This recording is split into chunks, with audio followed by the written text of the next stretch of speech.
ಸುಬ್ಬು ಜೊತೆ ಹನಿಮೂನ್ಗೆ ಹೋಗೋದಕ್ಕೆ ಈಗಲೇ ಪ್ಲಾನ್ ಮಾಡಬೇಕು. ಅವನಿಗೆ ಯಾವ ಪ್ಲೇಸಸ್ ಇಷ್ಟ ಆಗುತ್ತೆ ಅಂತ ನಂಗೆ ಗೊತ್ತಿಲ್ವಲ್ಲ. ಅಕಸ್ಮಾತಾಗಿ ಅವನಿಗೆ ಬೀಚ್ ಸೈಡ್ ಇಷ್ಟ ಆದರೆ ಗೋವಾಗೆ ಹೋಗಬೇಕು. ಹಿಲ್ ಸ್ಟೇಷನ್ ಇಷ್ಟ ಆದರೆ ಬೆಸ್ಟ್ ಪ್ಲೇಸು ಊಟಿಗೆ ಹೋಗೋದು. ಈ ಸ್ನೋಫಾಲ್ ಎಲ್ಲ ಆಗುತ್ತಲ್ಲ, ಆ ಥರದ್ದು ಏನಾದ್ರು ಇಷ್ಟ ಆದರೆ ಮನಾಲಿಗೆ ಹೋಗ್ಬೋದು. ಮೊದಲು ಇದಕ್ಕೆಲ್ಲ ಫ್ಲೈಟ್ ಚಾರ್ಜಸ್ ಎಷ್ಟಾಗುತ್ತೆ ಅಂತ ಚೆಕ್ ಮಾಡಿ ಇಟ್ಕೊಂಡ್ಬಿಡ್ಬೇಕು.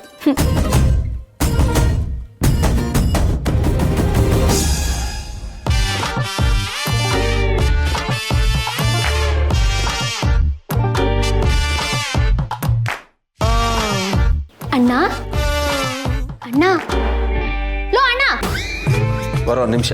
ಏನೇ? ಫೋನ್ ಕಟ್ ಮಾಡು. ಅಣ್ಣ, ನಿನ್ ಲವ್ ಸ್ಟೋರಿ ನನಗೆ ಗೊತ್ತಿಲ್ವಾ? ಗೊತ್ತು. ನಿನಗೆ ಮದುವೆ ಫಿಕ್ಸ್ ಆಗಿದೆ ತಾನೆ? ಹೌದು. ಅದಕ್ಕೆ ಏನೀಗ? ಮತ್ ಯಾಕೆ ಅವಳೆ ಗುಸು ಗುಸು ಪಿಸು ಪಿಸು ಅಂತ ಮಾತಾಡ್ತಿದ್ಯಾ?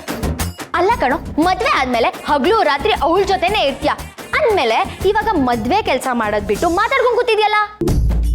ಅದೆಲ್ಲ ನಿಂಗೆ ಅರ್ಥ ಆಗಲ್ಲ ಶಿವಲ್ಲಿ. ಈಗ ಮದುವೆ ಆದ್ಮೇಲೆ ನಾವಿಬ್ರು ಗಂಡ ಹೆಂಡತಿ ಆಗಿ ಹೋಗ್ತೀವಿ. ಅವಾಗ ನಾವು ಮಾತಾಡೋ ಮಾತುಗಳಲ್ಲಿ ಏನಿದ್ರು ಅದು ಬರೀ ಸಂಸಾರದ ಬಗ್ಗೆನೇ ಆಗೋಗಿರುತ್ತೆ. ಆದ್ರೆ ಈಗ ನಾವಿಬ್ರು ಇನ್ನೂ ಲವರ್ಸ್. ಇನ್ನು ಸ್ವಲ್ಪ ದಿವಸ ಅಷ್ಟೇ ನಾವ್ ರೀತಿ ಕದ್ದು ಮುಚ್ಚಿ ಗುಸುಗುಸು ಪಿಸ್ಪಿಸು ಅಂತ ಮಾತಾಡೋದು. ಈ ರೀತಿ ಕದ್ದು ಮುಚ್ಚಿ ಮಾತಾಡೋದ್ರಲ್ಲಿ ಎಷ್ಟು ಮಜಾ ಇದೆ ಗೊತ್ತಾ? ಹೌದಲ್ವಾ ಅಣ್ಣ? ಹಾಗಾದ್ರೆ ಅವಳಿಗೆ ಫೋನ್ ಮಾಡು. ನೀನೇನ್ ಗುಸು ಗುಸು ಪಿಸು ಪಿಸು ಅಂತ ಮಾತಾಡ್ತೀಯ, ನಾನು ಕೇಳಿಸ್ಕೊತೀನಿ. ನೀನೇ ಕೇಳಿಸ್ಕೊಂತೀಯ? ನೀನ್ ಹೋಗಿ ಸುಬ್ಬು ಜೊತೆ ಮಾತಾಡ್ಕೋ. ಅದು ನಿಜಾನೇ, ನೀನ್ ಹೇಳ್ತಿರೋದು ಕರೆಕ್ಟ್ ಆಗೇ ಇದೆ. ಮದ್ವೆ ಆದ್ಮೇಲೆ ಗಂಡ ಹೆಂಡತಿ ಅಂತ ಫಾರ್ಮ್ಯಾಲಿಟಿ ಶುರು ಆಗ್ಬಿಡುತ್ತೆ. ಇರೋಷ್ಟು ದಿವಸ ಆದ್ರೂ ಪ್ರೇಮಿಗಳ ತರ ಮಾತಾಡ್ಬೇಕು. ನಾನು ಸುಬ್ಬು ಜೊತೆ ಮಾತಾಡ್ತೀನಿ ಹಾಗಾದ್ರೆ.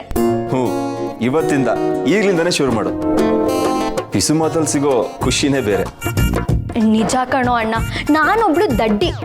ಮದ್ವೆ ಆದ್ಮೇಲೆ ಹನಿಮೂನ್ಗೆ ಎಲ್ಲಿ ಹೋಗೋದು ಅಂತ ಪ್ಲಾನ್ ಮಾಡ್ತಾ ಇದ್ದೆ. ಆದ್ರೆ ಮದ್ವೆಗಿಂತ ಮುಂಚೆ ಸುಬ್ಬು ಜೊತೆ ಕಳೆಯೋ ಕ್ಷಣಗಳನ್ನ ಮಿಸ್ ಮಾಡ್ಕೊಂಡ್ಬಿಡ್ತಿದ್ದೆ. ಮದ್ವೆ ಆದ್ಮೇಲೆ ತಾನೇ ಹನಿಮೂನು, ಅದು ಆಮೇಲೆ ಯೋಚನೆ ಮಾಡ್ಕೊಂಡ್ರೆ ಆಯ್ತು. ಈಗ ಸುಬ್ಬು ಜೊತೆ ನಾನು ಲವ್ವರ್ ಆಗಿ ಅವನ ಜೊತೆ ಪ್ರತಿ ಒಂದು ಕ್ಷಣನೂ ಕಳಿಬೇಕು ನಾನು. ಹೌದೌದು, ಪ್ರತಿ ಕ್ಷಣನೂ ಕಳಿಲೇಬೇಕು.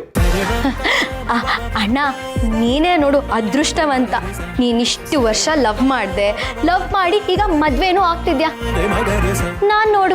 ನಾನು ಸುಬ್ಬುನ ಎಷ್ಟು ವರ್ಷದಿಂದ ಲವ್ ಮಾಡ್ತಿದ್ದೆ. ಅವನಿಗೆ ನಾನು ಪ್ರೀತಿ ಮಾತನ್ನ ಹೇಳಬೇಕು ಅಂತ ಎಷ್ಟು ದಿನದಿಂದ ಕಾಯ್ತಿದ್ದೆ. ಅವನಿಗೆ ನಾನು ಪ್ರೀತಿ ಮಾತು ಹೇಳಿದಾಗ ಅವನು ಒಪ್ಕೊಳ್ಳೋದಕ್ಕೆ ಎಷ್ಟು ಸತಾಯಿಸ್ತಾ. ಈಗ ಅವನು ಒಪ್ಕೊಂಡಿದ್ದಾನೆ. ಡೈರೆಕ್ಟಾಗಿ ಮದುವೆ ಆಗ್ತಿದ್ದೀನಿ. ಅಯ್ಯೋ ಅಣ್ಣ, ನನಗೆ ತುಂಬ ಕಮ್ಮಿ ಸಮಯ ಇದೆ. ಇರೋಷ್ಟು ದಿವಸ ಸುಬ್ಬು ಜೊತೆ ಪಿಸು ಪಿಸು ಗುಸು ಗುಸು ಅಂತ ಮಾತಾಡ್ಕೊಂಡು ಕಾಲ ಕಳಿತೀನಿ. ನಾನು ಈಗಲೇ ಅವನ ಜೊತೆ ಮಾತಾಡ್ತೀನಿ.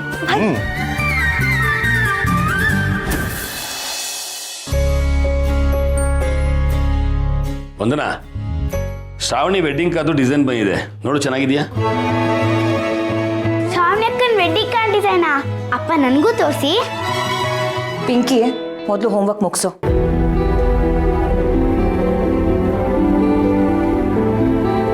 ಕಾರ್ಡ್ ಡಿಸೈನ್ ಏನೋ ಚೆನ್ನಾಗಿದೆ, ಆದರೆ ಆ ಹುಡುಗನ ಹೆಸರೇ ಹೊಂದ್ಕೊಂತ ಇಲ್ವಲ್ರಿ?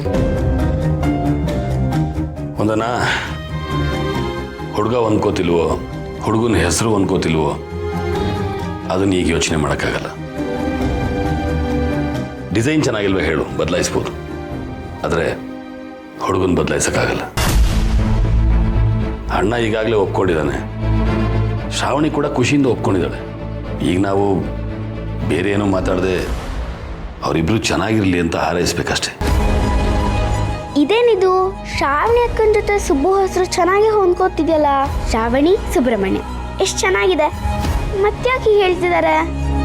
ಅಪ್ಪ, ನನಗೆ ಆ ವೆಡ್ಡಿಂಗ್ ಕಾರ್ಡ್ ಸರಿಯಾಗಿ ತೋರಿಸಿ. ಸಾರಿ ಮಗಳೇ, ಇರ್ಲಿ ಇರು. ಇಲ್ಲಿ ನೋಡು, ಶ್ರಾವಣಿ ವೆಡ್ಸ್ ಮದನ್. ಓಕೆ, ಹೆಸರು ಹೊಂದ್ಕೋಬಹುದು ಅಲ್ವಾ ಪುಟ? ರೀ, ಇದನ್ನೆಲ್ಲ ಅವಳ ಹತ್ರ ಕೇಳಿದ್ರೆ ಅವಳೇನ್ರಿ ಹೇಳ್ತಾಳೆ? ಇದನ್ನ ವಿಜಯ ಅದಕ್ಕೆ ತೋರ್ಸತ್ರ?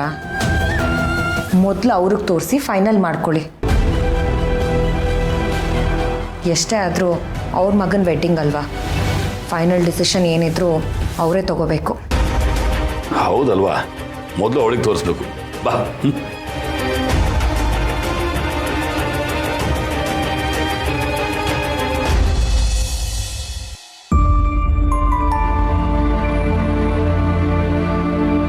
ರೀ ನನಗೆ ತುಂಬ ಭಯ ಆಗ್ತಿದೆ ರೀ. ಒಂದು ಮದುವೆ ಮಾಡೋದೇ ಕಷ್ಟ, ಅಂಥದ್ರಲ್ಲಿ ನಮ್ಮ ಮನೇಲಿ ಎರಡೆರಡು ಮದುವೆ ನಡೀತಿದೆ. ಇದರಲ್ಲಿ ಶ್ರಾವಣಿ ಅಮ್ಮನ ಮದುವೆಲಿ ಬೇರೆ ಓಡಾಡಬೇಕು. ಇಷ್ಟೆಲ್ಲ ನಿಭಾಯಿಸೋಕ್ಕಾಗುತ್ತೇನ್ರಿ ನಮ್ಮ ಕೈಲಿ? ವಿಶಾಲು, ನಿಭಾಯಿಸಲೇಬೇಕಲ್ವನೇ. ಯಜಮಾನ್ರು ನಮಗೆ ಕೆಲಸ ಕೊಟ್ಟು ದನಿ ಮಾತ್ರ ಅಲ್ಲ, ಅವರು ನಮ್ಮ ಮನೆ ದೇವರಿದ್ದ ಹಾಗೆ. ಮೊದಲು ದೇವ್ರ ಕೆಲಸ, ಆಮೇಲೆ ನಮ್ಮ ಮನೆ ಜವಾಬ್ದಾರಿ. ಶ್ರಾವಣಿ ಅಮ್ಮವ್ರ ಮದುವೆ ಶಾಸ್ತ್ರಗಳೆಲ್ಲ ಬೆಳಿಗ್ಗೆ ಶುರುವಾಗಿ ಮಧ್ಯಾಹ್ನಷ್ಟರಲ್ಲಿ ಮುಗಿದೋಗುತ್ತೆ. ನಮ್ಮ ಮನೆಯವರು ಒಂದಷ್ಟು ಜನ ಇಲ್ಲಿದ್ದು ಬಂದವ್ರನ್ನ ಹೋಗೋರನ್ನ ಮಾತಾಡ್ಸ್ಕೊಂಡಿರಲಿ. ನಾವು ಮಾತ್ರ ಶ್ರಾವಣಿ ಅಮ್ಮವ್ರ ಮದುವೆ ಹೋಗಿ ಅಲ್ಲಿರೋ ಕೆಲಸಗಳೆಲ್ಲ ಮುಗಿಸ್ಕೊಂಡು ಮಧ್ಯಾಹ್ನಷ್ಟರಲ್ಲಿ ಇಲ್ಲಿಗೆ ಬಂದ್ಬಿಡೋಣ. ಏನೋ ರೀ, ನನಗಂತೂ ನೆನೆಸ್ಕೊಂಡ್ರೆ ಈಗಲೂ ಕೈಕಾಲು ನಡುಗ್ತಾ ಇದೆ. ಏನೂ ಆಗಲ್ಲ ಕಣೆ, ಎಲ್ಲ ಚೆನ್ನಾಗಿ ನಡಿಬೇಕಾದ್ರೆ ಜೀವನ ನಡೆಸೋದು ಕಷ್ಟ ಏನೂ ಅಲ್ಲ ಕಣೆ. ಆದರೆ ಇಂಥ ಸಂದರ್ಭಗಳೆಲ್ಲ ಬಂದಾಗ ಜಾಣ್ಮೆಯಿಂದ ಎದುರಿಸಿ ಜೀವನ ನಡೆಸ್ತೀವಲ್ಲ, ಅದು ದೊಡ್ಡತನ. ಏನಪ್ಪ ಇನ್ನೂ ಸೀರಿಯಸ್ ಆಗಿ ಮಾತಾಡ್ತಾ ಇದ್ದೀರಾ? ಮದುವೆ ಮನೇಲಿ ಮದುವೆ ಮಾತುಕತೆ ಬಿಟ್ಟು ಇನ್ನೇನು ಮಾತಾಡ್ತಿರ್ತೀವಪ್ಪ, ಮದುವೆ ಬಗ್ಗೆನೇ ಮಾತಾಡ್ತಿದ್ವಿ. ನಮ್ಮ ಮನೇಲಿ ಜೋಡಿ ಮದುವೆ ಬೇರೆ, ಶ್ರಾವಣಿ ಅಮ್ಮನ ಮದುವೆಗೂ ಹೋಗ್ಬಿಟ್ಟು ಬರಬೇಕಲ್ಲ, ಇಷ್ಟೆಲ್ಲ ನಿಭಾಯಿಸೋಕ್ಕಾಗುತ್ತಾ ಅಂತ ನಿಮ್ಮ ಅಪ್ಪನ ಕೇಳ್ತಾ ಇದ್ದೆ. ನೀನೇನು ತಲೆ ಕೆಡಿಸ್ಕೊಂಬೇಡಮ್ಮ, ಎಲ್ಲ ನಾನು ಹ್ಯಾಂಡಲ್ ಮಾಡ್ತೀನಿ. ಅಷ್ಟಕ್ಕೂ ಆ ಮನೇಲಿ ನಡೀತಿರೋ ಮದುವೆಗೂ ನಮ್ಮ ಮನೇಲಿ ನಡೀತಿರೋ ಮದುವೆಗೂ ತುಂಬ ವ್ಯತ್ಯಾಸ ಇದೆ. ಅಲ್ಲಿ ದುಡ್ಡು ಕಾಸು ಇದ್ದರೆ ಮದುವೆ ನಡೆದೋಗುತ್ತಮ್ಮ. ಆದರೆ ಇಲ್ಲಿ ಕೆಲಸಗಳಾಗಬೇಕಂದ್ರೆ ಜನಗಳು ಬೇಕು. ನಾನು ಆ ಮದುವೆಲಿ ಒಬ್ಬ ಮೇಲ್ವಿಚಾರಕ ಅಷ್ಟೇ ಕಣಮ್ಮ, ಎಲ್ಲ ಮ್ಯಾನೇಜ್ ಮಾಡ್ಕೊಂಡಿರ್ಬೇಕು. ಆದರೆ ಇಲ್ಲಿ ನಾವೆಲ್ಲ ಸೇರ್ಕೊಂಡು ಕೆಲಸ ಮಾಡಬೇಕು. ಎಲ್ಲ ಆಗುತ್ತೆ, ನೀನೇನು ತಲೆ ಕೆಡಿಸ್ಕೊಂಬೇಡ. ಆಮೇಲೆ ಅಪ್ಪ, ನಿಂಗೊಂದು ವಿಷಯ ಹೇಳಬೇಕಾಯಿತು.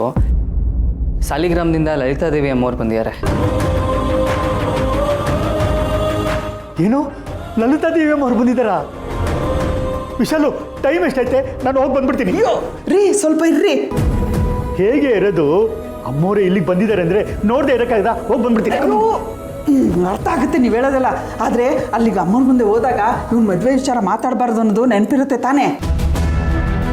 ಹೌದಪ್ಪ, ನನ್ನ ಮದುವೆ ಯಾವತ್ತು ಅಂತ ಶ್ರಾವಣಿ ಮೇಡಮ್ಗಾಗಲಿ ಯಜಮಾನ್ರಿಗಾಗಲಿ ಅಥವಾ ಲಲಿತಾದೇವಿ ಅಮ್ಮವ್ರಿಗಾಗಲಿ ಹೇಳೇ ಇಲ್ಲ. ಅದರಲ್ಲೂ ಯಜಮಾನ್ರಿಗಂತೂ ನಾನು ಮದುವೆ ಆಗ್ತಿರೋ ವಿಷಯನೇ ಗೊತ್ತಿಲ್ಲ. ಆದಷ್ಟು ಲಲಿತಾದೇವಿ ಅಮ್ಮವ್ರಿಗೆ ಗೊತ್ತಾಗ್ದಿರೋ ಥರನೇ ನೋಡ್ಕೊಳಪ್ಪ. ಅಯ್ಯೋ ಭಗವಂತ, ಅಮ್ಮವ್ರ ಮುಂದೆ ನಿಂತು ಮಾತಾಡ್ತಿದ್ರೆ ನನಗೆ ಯಾವುದು ನೆನಪೇ ಇರಲ್ಲ ಕಣೋ. ಅವ್ರ ಹತ್ರ ಸುಳ್ಳು ಹೇಳೋಕ್ಕೂ ಇಂಥ ವಿಷಯನ ಮುಚ್ಚಿಡೋಕ್ಕೂ ನನ್ನ ಕೈಲಿ ಆಗಲ್ಲ ಕಣೋ. ಹಂಗಾದ್ರೆ ನೀವು ಹೋಗ್ಲೇಬಾರ್ದು ಅಲ್ಲಿಗೆ. ಹೆಂಗಿದ್ರು ಯಜಮಾನ್ರನ್ನ ನೋಡಿಕೊಂಡು ಲಗ್ನ ಪತ್ರಿಕೆ ಕೊಡೋಕೆ ಹೋಗ್ತಿರಲ್ಲ, ಆವಾಗಲೇ ಅಮ್ಮನವ್ರನ್ನ ನೋಡ್ಕೊಂಡು ಬನ್ನಿ. ಅದು ನಿಜನೇ ಕಣೆ. ಅಮ್ಮವ್ರನ್ನ ನೋಡದೆ ಇರೋಕ್ಕೆ, ಮಾತಾಡದೆ ಇರೋಕ್ಕೆ ಮನ್ಸು ಕಷ್ಟ ಆಗ್ಬೋದು. ಆದರೆ ಸುಬ್ಬು ಮದುವೆ ಇಂಥ ದಿನ ನಡೀತೆ ಅಂತ ಅವ್ರಿಗೆ ಯಾವ ಕಾರಣಕ್ಕೂ ಗೊತ್ತಾಗಬಾರ್ದು. ಗೊತ್ತಾದರೆ ನಾವಂತೂ ಆ ಮನೆ ಸೇವೆ ಮಾಡೋಕ್ಕಾಗಲ್ಲ. ಆಯಿತು, ಮದುವೆ ಸಮಯ ಹತ್ರ ಬರ್ತಿದ್ದಂಗೆ ನಾನು ಯಾವತ್ತಾದರೂ ಅಮ್ಮವ್ರ ಹತ್ರ ಯಜಮಾನ್ ಹತ್ರ ಹೋಗಿ ನಾನೇ ಹೇಳ್ತೀನಿ. ಹಾಂ, ಸರಿ, ಹಾಗೆ ಮಾಡು.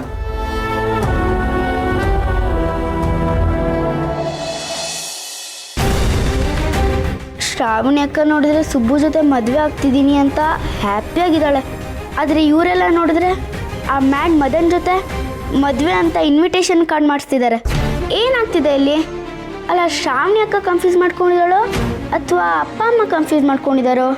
ಯಾವುದಕ್ಕೂ ಈ ವಿಷಯನ ಶ್ರಾವಣಿ ಅಕ್ಕಂಗೆ ಹೇಳಬೇಕು. ಶ್ರಾವಣಿ ಅಕ್ಕ, ಶ್ರಾವಣಿ ಅಕ್ಕ ಎಲ್ಲೋದ್ಲು ಇವಳು? ಶ್ರಾವಣಿ ಅಕ್ಕ,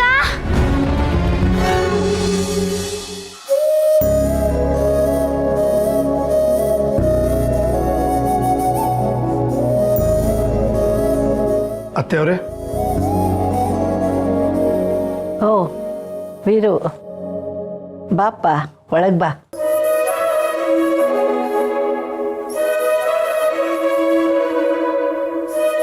ಅತ್ತೆಯವರೇ, ನಿಮಗೆ ಈ ಮನೆ ಸಾಲಿಗ್ರಾಮದ ಮನೆ ಥರ ಇಲ್ಲ ಅಂತ ಅನಿಸಿರ್ಬೋದು.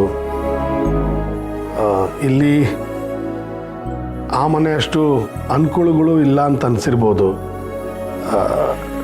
ನಿಮ್ಗೇನಾದರೂ ಬೇಕಿದ್ರೆ ಹೇಳಿ, ನಾನು ವ್ಯವಸ್ಥೆ ಮಾಡಿಕೊಡ್ತೀನಿ. ನನ್ನ ಮೊಮ್ಮಗಳ ಮದುವೆಗಿಂತ ನನಗೆ ಇನ್ನೇನು ಬೇಕು ವೀರು? ನನಗಿಲ್ಲಿ ಎಲ್ಲ ಅನುಕೂಲಗಳು ಚೆನ್ನಾಗೇ ಇದೆ.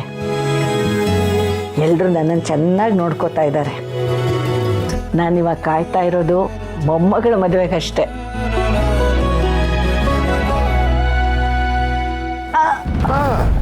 ಏನಾಯ್ತು ಅತ್ತೆಯವ್ರೆ? ಅಯ್ಯೋ ಇದೆಯಲ್ಲಪ್ಪ, ವಯಸ್ಸಾದ್ಮೇಲೆ ಮಂಡಿ ನೋವು, ಮೊಣಕಾಲು ನೋವು ಅಯ್ಯೋ, ಡಾಕ್ಟ್ರನ್ನ ಕರೆಸ್ಲಾ? ಎಲ್ಲ ಸುಮಾರು ಡಾಕ್ಟರ್ಸಿಗೆ ತೋರ್ಸಾಯ್ತು. ಅವರು ವಯಸ್ಸಾಗಿದೆ, ಮೂಳೆ ಸವಿತಿದೆ, ಅದಕ್ಕೆ ನೋವುತ್ತೆ ಅಂತ ಹೇಳಿದ್ದಾರೆ. ಸಾಲಿಗ್ರಾಮದಲ್ಲಾಗಿದ್ರೆ ಅಂಬ್ರ ಇರ್ತಿದ್ಲು. ಯಾವಾಗಲಾದ್ರೂ ಕಾಲು ನೋವು ಜಾಸ್ತಿ ಆದಾಗ ಕಾಲು ಒತ್ತು ಕೊಡೋಳು. ಆದರೆ ಅವಳು ಇಲ್ಲಿಗೆ ಬರೋ ಹಾಗಿಲ್ವಲ್ಲ, ಮನೆ ಕಡೆ ಎಲ್ಲ ನೋಡ್ಕೋಬೇಕಲ್ಲ. ಹಸು ಕರುಗಳು, ಆಳು ಕಾಳುಗಳು ಎಲ್ಲ ಅವಳೇ ನೋಡ್ಕೋಬೇಕು. ಅದಕ್ಕೆ ಅವಳ ಮದುವೆ ಸಮಯಕ್ಕೆ ಇಲ್ಲಿಗೆ ಬರಲಿ ಅಂತ ನಾನು ಸುಮ್ಮನಾದೆ. ಸರಿ ಬನ್ನಿ, ಇದ್ದೇಳಿ ಇದ್ದೇಳಿ ಇದ್ದೇಳಿ. ಇಲ್ಲೇ ಕೂತ್ಕೊಳ್ಳಿ. ಕೂತ್ಕೊಳ್ಳಿ.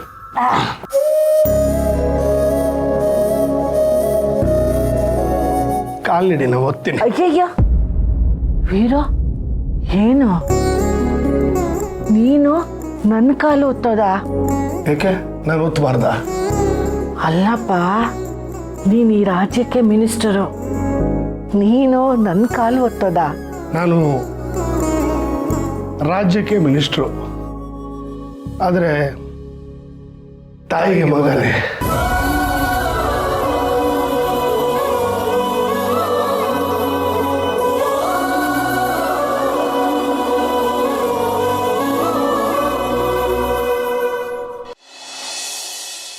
ದೊಡ್ಡ ಯಜಮಾನ್ರು, ನೀವು ನನ್ನ ಮಗನಿಗಿಂತ ಹೆಚ್ಚಾಗಿ ನೋಡ್ಕೊಂಡಿದ್ದೀರಾ.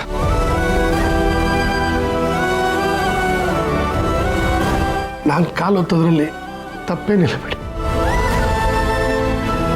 ನಿಮ್ಮ ಕೈ ತುತ್ತು ತಿಂದು ಬೆಳೆದಿರೋ ನಾನು.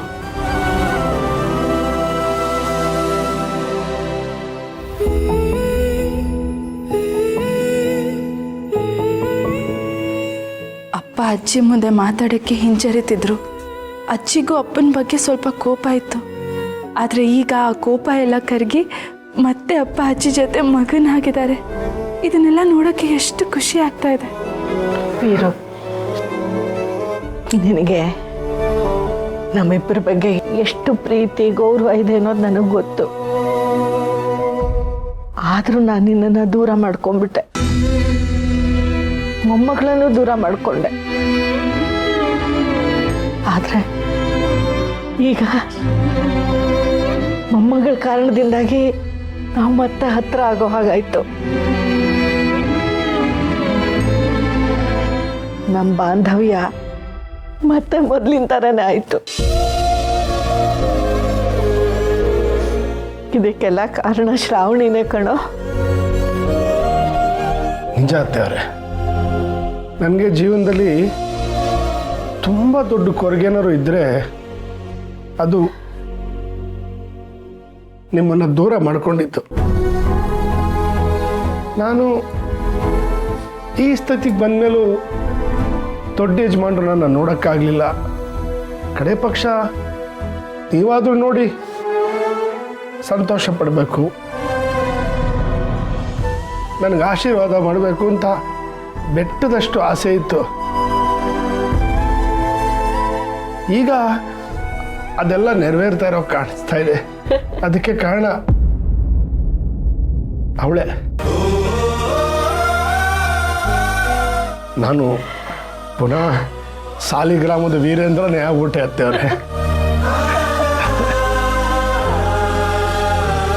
ನಾನು ಮಿನಿಸ್ಟರ್ ಆದೆ ಅನ್ನೋ ಅಧಿಕಾರದಲ್ಲಿರೋ ಸಂತೋಷಕ್ಕಿಂತ ನಿಮಗೆ ಮಗು ಆದೆ ಅನ್ನೋ ಅಭಿಮಾನದ ತೃಪ್ತಿನೇ ಜಾಸ್ತಿ.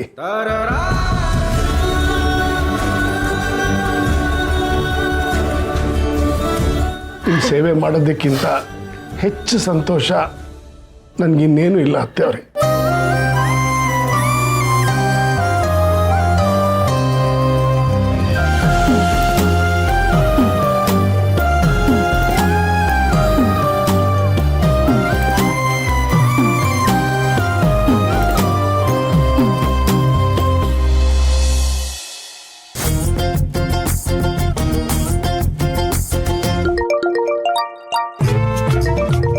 ಇವಳು ನನಗೆ ಇಷ್ಟೊತ್ತಿಗೆ ಫೋನ್ ಮಾಡ್ತೀಯಾಳೆ? ಹುಚ್ಚುತ್ತಲ್ಲಿ ಮಾತಾಡೋವಂಥದ್ದು ಏನಿರುತ್ತೆ?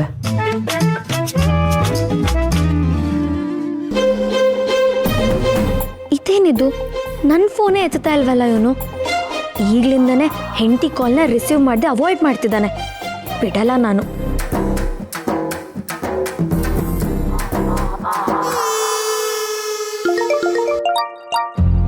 ಯಾಕೆ ಪದೇ ಪದೇ ಫೋನ್ ಮಾಡ್ತಿದ್ದಾಳೆ?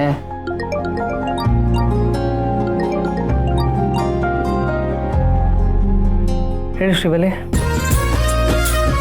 ಸುಬ್ಬು, ಏನ್ ಮಾಡ್ತಿದ್ಯಾ? ಊಟ ಆಯ್ತಾ? ಸುಬ್ಬು, ಏನ್ ಮಾಡ್ತಿದ್ಯಾ? ಊಟ ಆಯ್ತಾ? ಊಟ ಆಯ್ತಾ ಅಂತ ಯಾಕೆ ಇಷ್ಟು ನಿಧಾನ ಕೇಳ್ತಿದ್ಯಾ? ಜೋರಾಗಿ ಕೇಳು, ಊಟ ಆಯ್ತಾ ಅಂತ.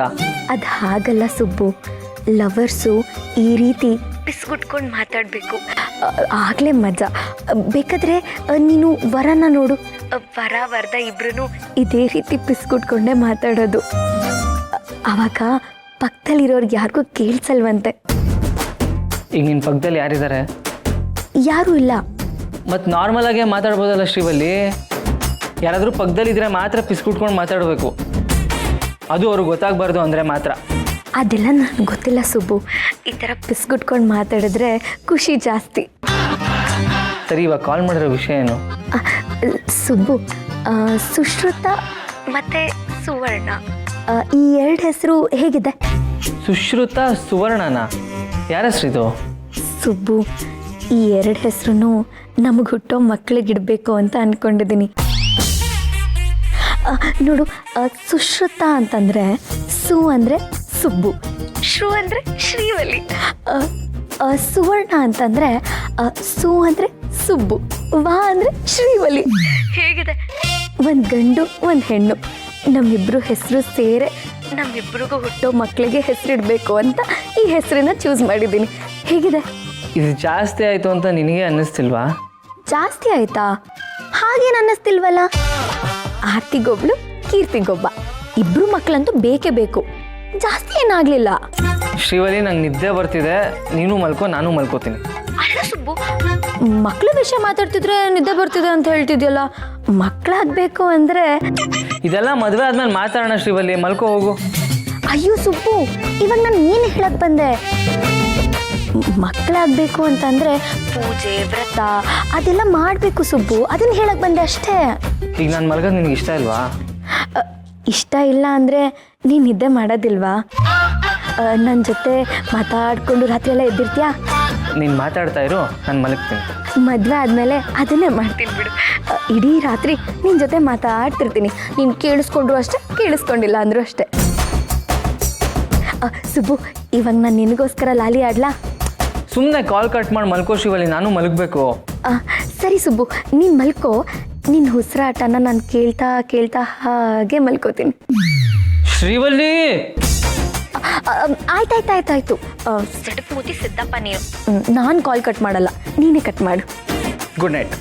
Subbu Subbu, at least good night ಆದರೂ ಹೇಳಿದ್ಯಲ್ಲ.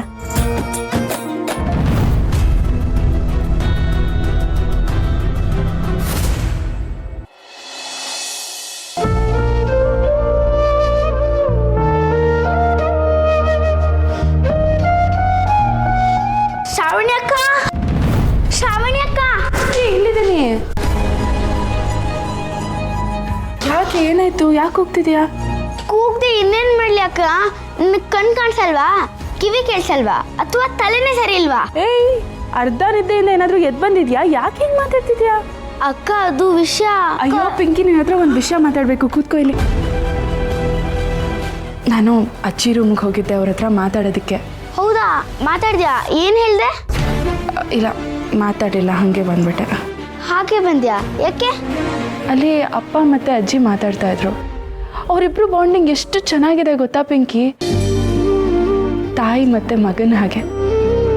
ಅಪ್ಪ ಅಷ್ಟು ಪ್ರೀತಿಯಿಂದ ಮಾತಾಡಿರೋದನ್ನು ನಾನು ಯಾವತ್ತೂ ನೋಡಿರಲಿಲ್ಲ. ಒಬ್ಬ ಮಗ ತಾಯಿ ಜೊತೆ ಹೇಗೆ ಮಾತಾಡ್ತಾನೋ ಹಾಗೆ ಮಾತಾಡ್ತಾ ಇದ್ರು. ಅಜ್ಜಿನೂ ಅಷ್ಟೇ. ಅಜ್ಜಿಗೆ ಅವ್ರ ಮೇಲೆ ಅಷ್ಟು ಪ್ರೀತಿ ಇದೆ ಅಂತ ನನಗೆ ಗೊತ್ತೇ ಇರಲಿಲ್ಲ. ಅಷ್ಟು ಪ್ರೀತಿ ಇದ್ರೂ ಅವರಿಬ್ರು ದೂರ ಆಗೋದಕ್ಕೆ ಒಂದೇ ಒಂದು ಘಟನೆ ಕಾರಣ ಆಗೋಯ್ತು. ಮದುವೆ ಸಂಬಂಧಗಳನ್ನ ದೂರನೂ ಮಾಡುತ್ತೆ, ಸಂಬಂಧಗಳನ್ನ ಹತ್ರನೂ ಮಾಡುತ್ತೆ. ಈಗ ಅವರಿಬ್ರು ಹತ್ರ ಆಗ್ತಿರೋದು ನನ್ನ ಮದುವೆಯಿಂದಾನೆ. ಅಯ್ಯಯ್ಯೋ ಅಕ್ಕ, ನಿನ್ ಮದ್ವೆ ಅಂದಾಗ ನೆನಪಾಯ್ತು ನೋಡು. ನಾನು ಮಾತಾಡಕ್ ಬಂದಿರೋ ವಿಷಯನೇ ಮರ್ತ್ಬಿಟ್ಟೆ. ನಿನ್ ಮಾತನ್ನೇ ಕೇಳ್ತಾ ಕೂತಿದ್ದೀನಿ. ಅಕ್ಕ, ನಿನ್ ಮದ್ವೆ ಆಗ್ತಿರೋ ಹುಡುಗ ಯಾರು ಅಂತ ಗೊತ್ತಾ ನಿನ್ಗೆ? ಏನಿದು ಗಲಾಟೆ? ಅತ್ತೆ ಅವ್ರು ಮಲಗಿದ್ದಾರೆ, ನಿಮ್ಮಿಬ್ರಿಗೂ ನಿದ್ದೆ ಬರಲಿಲ್ವಾ? ಏನಿಲ್ಲ ಅಪ್ಪ, ಅಜ್ಜಿ ಹತ್ರ ಮಾತಾಡೋಕ್ಕೆ ಅಂತ ಬಂದಿದ್ದೆ. ಈಗ ಪಿಂಕಿ ಏನೋ ಕೇಳ್ತಾ ಇಲ್ಲೋ, ಅದಕ್ಕೆ ಅವಳ ಜೊತೆ ಮಾತಾಡ್ತಿದ್ದೆ ಅಷ್ಟೇ. ಸರಿ ಸರಿ, ಅತ್ತೆ ಅವ್ರು ನಿದ್ದೆ ಮಾಡಿದ್ದಾರೆ, ಇವಾಗ ಅವ್ರನ್ನ ಡಿಸ್ಟರ್ಬ್ ಮಾಡೋದು ಬೇಡ. ಏನಿದ್ರು ನಾಳೆ ಬೆಳಗ್ಗೆ ಬಂದು ಮಾತಾಡು. ಸರಿ ಅಪ್ಪ, ಬೆಳಗ್ಗೆನೆ ಮಾತಾಡ್ತೀನಿ. ಸರಿ, ಈಗ ಹೋಗಿ ಮಲಗಿ. ಶ್ರಾವಣಿ, ಅತ್ತೆಯವರು ನಿನ್ನ ತುಂಬ ಪ್ರೀತಿ ಮಾಡ್ತಾರೆ. ಅವರು ಅವಳ ಮಗಳನ್ನ ಬಿಟ್ಟರೆ ಜಾಸ್ತಿ ಹಚ್ಕೊಂಡಿರೋದು ನಿನ್ನನ್ನೇ. ಅವರು ಯಾವಾಗಲೂ ನಿನ್ನ ಜೊತೆಗಿರ್ತಾರೆ. ನಾನು ಇದುವರೆಗೂ ಶ್ರಾವಣಿಗೆ ಏನೂ ಮಾಡಿಲ್ಲ, ಅವಳಿಗೇನಾದರೂ ಬೇಕಾದರೆ ಕೇಳು ಅಂತಿದ್ರು. ನೀನು ಅಷ್ಟೇ, ನಿನಗೇನೇ ಬೇಕಾದರೂ ಅತ್ತೆ ಅವ್ರನ್ನ ಕೇಳು, ಅವ್ರು ನೆರವೇರಿಸ್ಕೊಡ್ತಾರೆ. ಆ ಶಕ್ತಿ, ಅಷ್ಟೇ ಪ್ರೀತಿ ಅವರಲ್ಲಿದೆ. ಸರಿಯಪ್ಪ, ಸಮಯ ಬಂದಾಗ ಕೇಳ್ತೀನಿ. ಆಮೇಲೆ ಇನ್ನೊಂದು ಮಾತು, ಅತ್ತೆಯವ್ರ ಹತ್ರ ನಾನು ಮೊದಲಿನ ಥರ ಮಾತಾಡಿದೆ. ಅದೇ ಪ್ರೀತಿ, ಅದೇ ವಾತ್ಸಲ್ಯ ನನಗೆ ಮತ್ತೆ ಸಿಕ್ತು. ಈ ಪ್ರೀತಿ ವಾತ್ಸಲ್ಯ ನಾನು ಬದುಕಿರೋವರೆಗೂ ಹಾಗೇ ಇರಬೇಕು ಅನ್ನೋದು ನನ್ನ ಆಸೆ. ಇದಕ್ಕೆಲ್ಲ ಕಾರಣ ನೀನು, ನಿನ್ನ ಮದುವೆ.